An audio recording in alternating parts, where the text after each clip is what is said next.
Hello, everybody. Welcome to our show, Summertime Sizzle. I'm your host, Damien, and I'd love to introduce you to our guest today. His name is Joshua, aka Keem. Keem, if you wouldn't mind taking a second to introduce yourself to the crowd. What's up, y'all? My name, Joshua, but they call me Keem. I'm 19 from Brooklyn. I'm just here right now. Feel me? Love to hear it. Well, it's a pleasure having you on the show sure. today. And today's topic of choice that we're going to be talking about, we're going to be throwing it back to our childhoods today and just talking about various stories. And so, first of all, let's start off with where you grew up and maybe how you got over to Chicago. But let's start with how you grew up. Where I'm from Brooklyn, New York.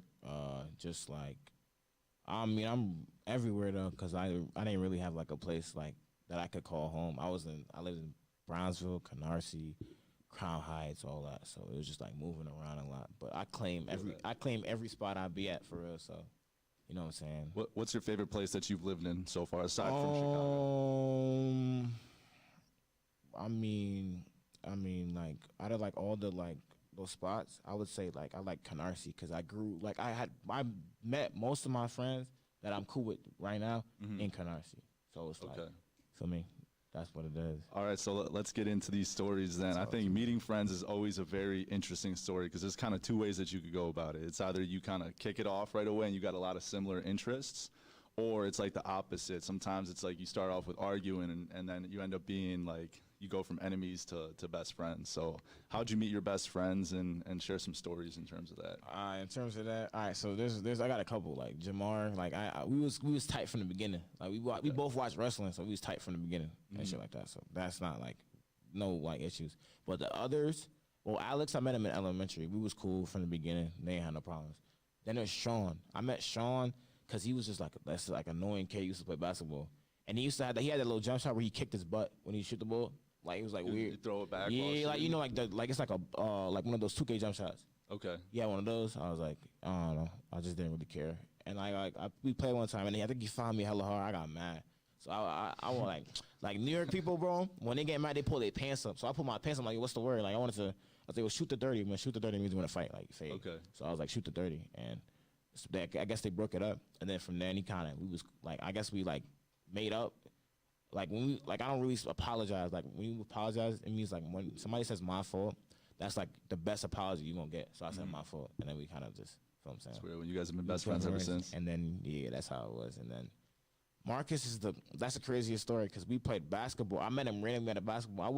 This is when I was into like my wrestling era, so I didn't play basketball. All I did was go home and play WWE. Okay. I used to play We're WWE gonna have to get into that in a second. We're gonna get into that, but that's not the point. I was just chilling, so I was just shooting some hoops. I wasn't really that good back then, as I'm good now. But so I just played him. And he beat me. He beat me 17-1.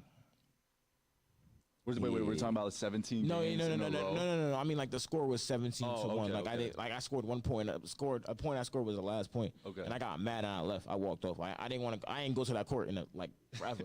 I got better. Came back. Came back, and I bust his ass. Like I started busting his ass. I was like, I don't take that for light. So that's kind of how the story went. And then we became cool. Then I got his like. I used to have Snapchat back then. I don't got Snapchat no more. That shit whack. But I had Snapchat. You know what I'm saying? That shit whack. I had Snapchat back then. No so longer, like, yeah. So I had it, and then that's how we like grew up on. We cool ever since. He gonna see this. He gonna try to post it and all that. Don't do all that. Anyway, though. Yeah, you good. So those are your boys at the end. For sure, that's family. But you were mentioning WWE, so that I feel like that's like a part of a lot of people's childhood and everything. So like I definitely resonate with that because growing up, I remember I had this like tiny little TV. It was like probably like 12 inches big. And it was like those old ones where it's like they're running off of gas or something, but they're super heavy.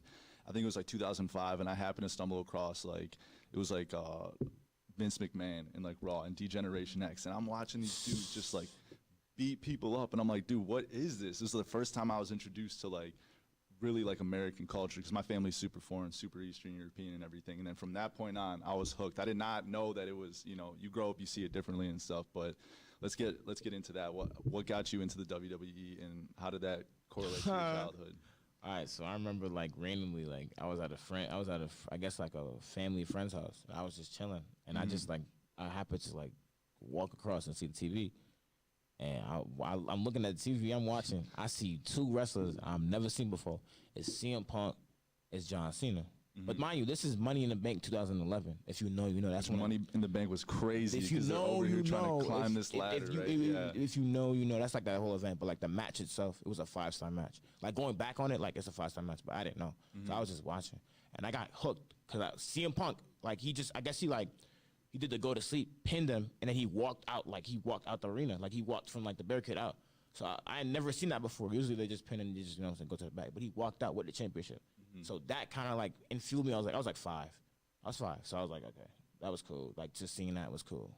So that's how I got like into wrestling. And then I started picking up new, old, and I just been a fan ever since. Like I'm still a fan. I will forever love wrestling. Like Just started going through it as sure, as a kid. like- You ever try and do you ever wrestle your friends or try and do some crazy things? damn near break myself trying to do it. I be like we use like tables. I remember I used to use actual tables. And we used to jump. I used to have people lay on the table. I used to do like swantons off the table. Out of the table. No, on the table. The table would break. Like, you know what I'm saying? God. But it wasn't like no hard table. Like we used to do like swantons.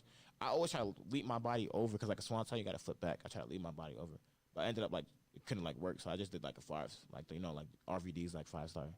I would exaggerate it and go like super high in the air and just like hold it and shit like that. So that's how we got to like kind of fights and all that. So I feel that. I got an interesting story with that because as a kid, you know, we would have sleepovers and everything, and the couches, we could like pull the cushions off. And so it'd be the middle of the night. We pull these cushions out and make like a whole wrestling arena downstairs. Okay. But my parents always had to get up super early for work. Like my pops would get up at like 3:30 in the morning for work, and my mom was up at like 4.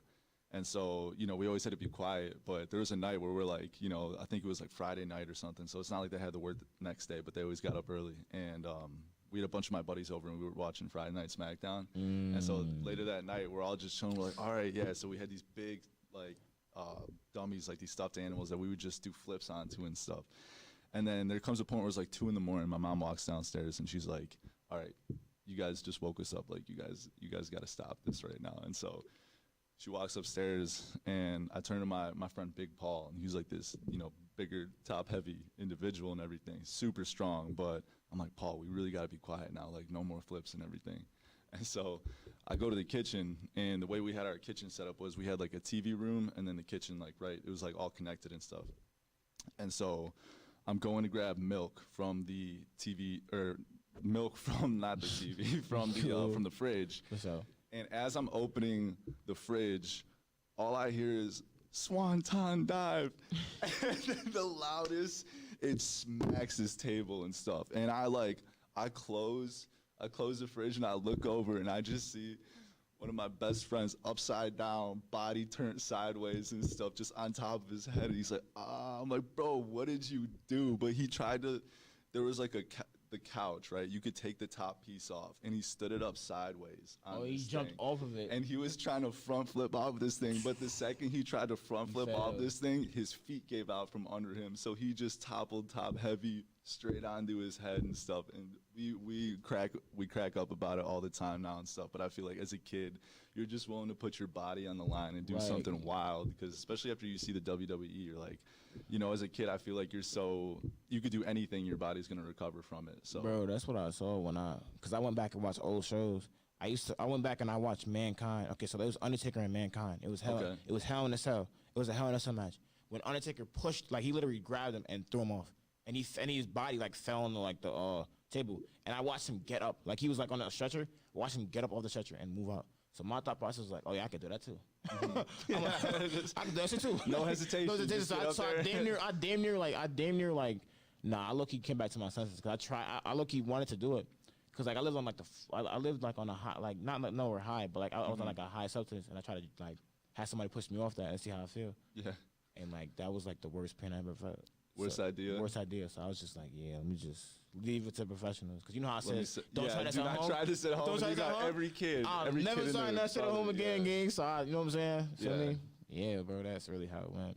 So aside from that, let's get into one last thing from the childhood. Tell me your favorite childhood memory. You got one off the top of your head? I think it was like going to, so Kyrie, all right, so I went to a Nets game. I went to a Nets game when Kyrie was on the Nets, and he was playing.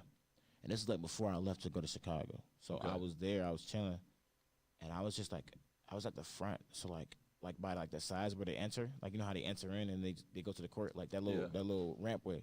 I was chilling there, and I happened to see Kyrie. I had some Kyrie 5s on. It was golden black. I'm like, all right. So I was like, can you sign my shoes? He ended up signing my shoes, and like, it's a signature on it. Like, it's one of the like one edition signatures, and like, that was my favorite memory because it was like, bro, like, Kyrie ain't even in my like top 5 or 9. It's just the fact that it's Kyrie. Like, he raw. That's the most skilled player I've ever seen. Yeah, that's basketball. You know what I'm saying? So I'm like, all right, you know what I'm saying? That's cool. All right. Well, we're going to be wrapping up here shortly. So, Keem, before we step off here and go to commercial break, would you be able to just toss your socials out there so the people know where to find you at? So my YouTube is it's on My Fault Ginga on like that's my YouTube. My Twitch is Trap Ginga, and then my Instagram is _ Ginga with 5 O's. Okay. So. Well, Keem, it's been a pleasure talking to you. Good to know about your childhood, and thank you guys for tuning in to Summertime Sizzle. We will be right back. Are you a traveler, hobby photographer, or everyday content creator? Say hello to fun, freedom, and unforgettable memories. The Reflex Mini Digital Camera fits right in your palm. Small, simple, and perfect for on-the-go shots of life. Snap vivid photos, record fun videos, and explore 8 unique shot selections with built-in filters. It's lightweight, durable, always ready for adventure. Start creating memories today for less than you think. Order now at reflex.com and only $10.99.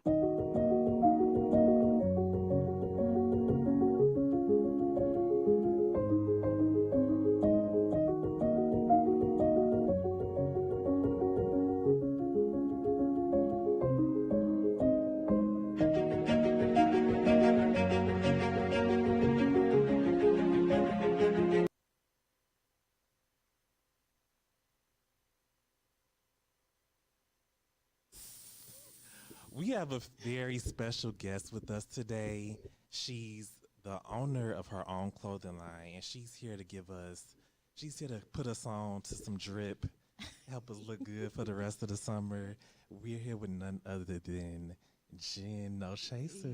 Oh, yes. Thanks for joining us. No, thank you for having me. I'm honored. Yes, it's Jen and all others, but the show that you're referring to is the podcast that I actually have, so I appreciate that. So tell us about your clothing line.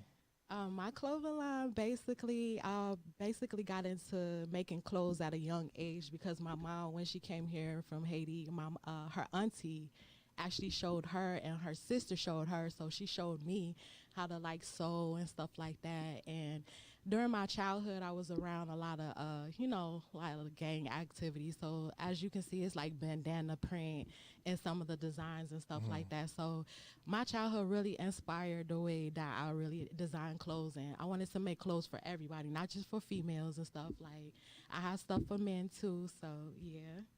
So what was the inspiration? Like, who really inspired you to like?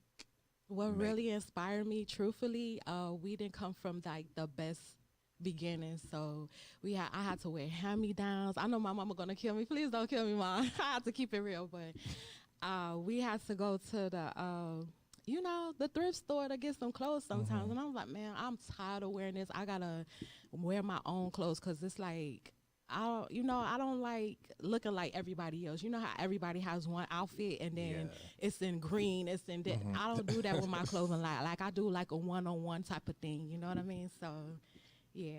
And so the clothing line is called Turd Free. Turd Free. Okay, so everybody always asks me, what's a turd? A turd is basically a negative person that, just trying to block your shine or trying to give you negativity, or, you know what I mean? So we just wearing the X. When you wear the X, you are like blocking all the negative attacks, the negative energy, the hate, etc. You know what I mean? So, yeah. Okay, so I have a 2-part question. So where do you see Turd Free going within the next 5 years, and and what is like your dream for it? Oh man, it's actually, this is my dream job. I always wanted to be an entrepreneur. I want this to be on a level where it's a Louis Vuitton, some of the major fashion house names, you know what I mean? Like, I really wanted to be a household name in itself. I wanted to branch out into couture too. So yeah, just starting off at Turd Free as the base, of the foundation of what I want to do in fashion, then yeah, I want to start there. I want to take it to wherever level it could take it to. You know what I mean? No limits over here. Okay, and you have some bucket hats for us. Bucket hats. We yes. got our model with that ish on, so you know. So just tell us how could we if we want to get the drip down, where would we go? Okay, so if you want the drip, you can contact me because currently we're working on a website right now. We'll just insert the website later, but right now it's currently under construction. So yeah, you can actually access the social media platforms. It's on every social media platforms, and you can order from there. It's going to be like in the bio how you can order.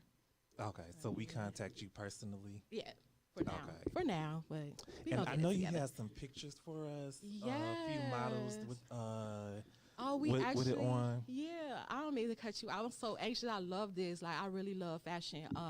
We had like a soft launch last year. We had a model in the red shirt.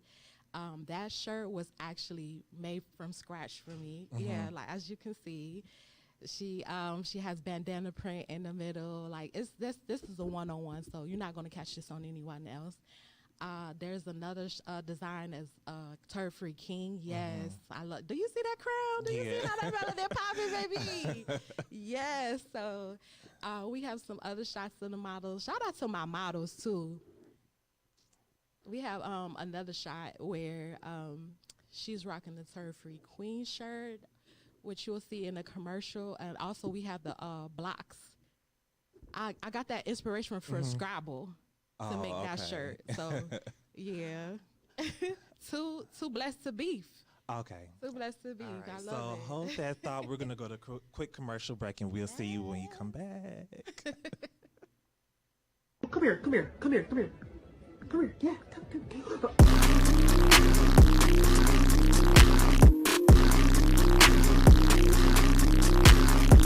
As a Chicagoan, you take pride in your city, with your food, your sports, your drink. So why not your barber?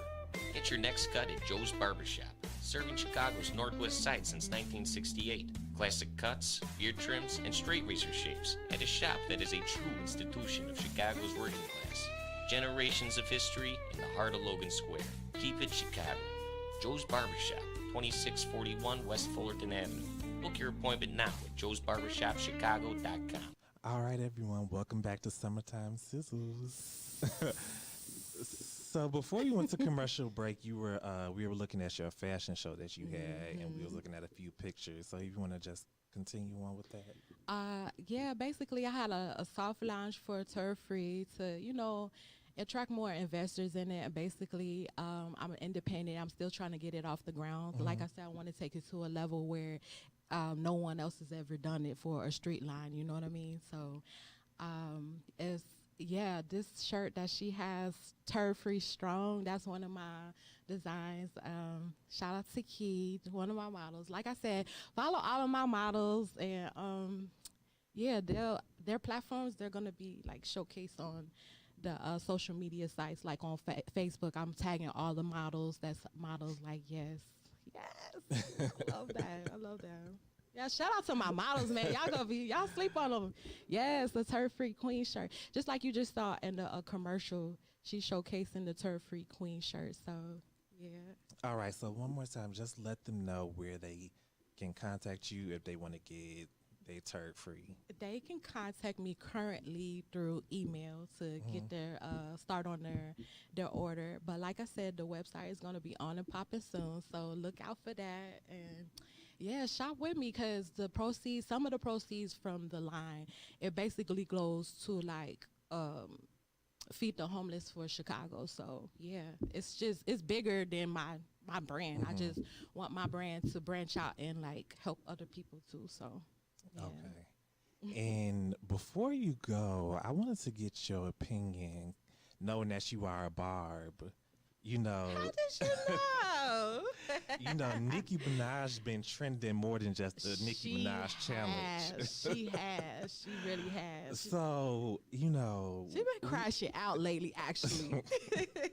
it's beyond crashing out. I mean, Yes. so Nicki Minaj and SZA, if you don't know, they've been going back and forth on Twitter. They have. It's been a lot of it's been a lot of tweets going on back and forth. Yes. Nicki has said, what did she call SZA? She Oh my said her gosh. freckles was fake. Now, I don't know if they fake, but yeah, the queen was being messy. Let's give it up for Nicki because she is the queen. But the petty Is she? stuff, she is to me. And you're a bar, so I feel like you should agree with me. But no, she is the queen of what she does. All these female rappers, they're doing their thing. They're doing their thing in their own right. But as far as like the numbers, the work ethic, the lyricism, the everything, the fashions. But the freckles, though. The freckles? Can we see, like, was she? Yeah, she look said at that tweet. the freckles was drawn on. Go dry your freckles back on Buki. Like, who says that? Liar, Nicki liar, Minaj. pants on fire. Nicki Minaj says that, okay? Because she got the perfect last name, Mrs. Petty. Mrs. Petty. She's being petty like that one. Oh, she not a Looking like you see, bee. yeah, she see Nicki. Come on now. Oh. Do you think this is justified? Oh, Do it's you hot up in here, like, this is honey. like, do you feel like Nicki, every time she gets into it with someone, do you think it diminishes her stardom? I believe so, cause like you can see, Beyonce, she gets come for all the time, but she never even addressed the people. You know what I mean? I feel like she should be more silent, like Beyonce, cause some stuff not even worth addressing. Like these turds not even worth your time addressing out here. Let's be for real. You know what I mean? You could be making some money instead of addressing the turd, cause it don't make sense. You know what I mean? CENTS. All right. So, with that being said, is there anything else you want to let us know? You have anything? Any other soft launches coming? No, just more photo shoots, more content. Right now, working on a movie. Who the fuck did I date? That's the name of the movie. Excuse my French. Parler français cognac. But anyways. So what's that about? Oh, basically, I don't want to give it all away, but basically, it's a woman. She's knocking on her 40s, so she's not in a place where she feel like she needs to get on a dating app. She would rather like get her numbers through going out on dates and stuff like that. But unfortunately, she's like a lawyer, like a high class lawyer, so she doesn't even have the time to date. So she gets on the dating app and finds this man that's like really, really crazy. And I'm just gonna leave it at that. It's a crazy experience. It's suspenseful. It's like my first movie I ever like written. So I'm really excited about that. You gonna have people scared to get on dating apps Oh, now. they should already be scared because who the F that she date is crazy. Like you gonna come across things that red flags. I feel like women and men too should just like really listen to in this dating game, because the dating game it's like kind of messed up. Like it got feces in it. That's what I think. It got turds in it. Make sure y'all wear y'all turd free. Yes, bring your turd-free apparel to your dates. Yes. So anything else going on besides that? No, I want to know what you getting into. I heard some big things about you and your media career. Like, what's going on with you? Are you starting to interview on me? But Yes. nothing much. Just trying to expand my horizon, expand As you my should. be very well versed in all media aspects. So that's just basically it with me. That's it. Oh, so what you're working on right now? I'm working on starting a podcast. Oh, nice. Yeah, What's the name of it, so if you don't mind me asking? I don't have a name quite as of yet. I'm juggling with a few, but I'm still trying to find the one that's gonna stick. Okay. Well, I'll be supporting So- either way. You know what I mean? So, yes. Do you? How do you like the rap girlies?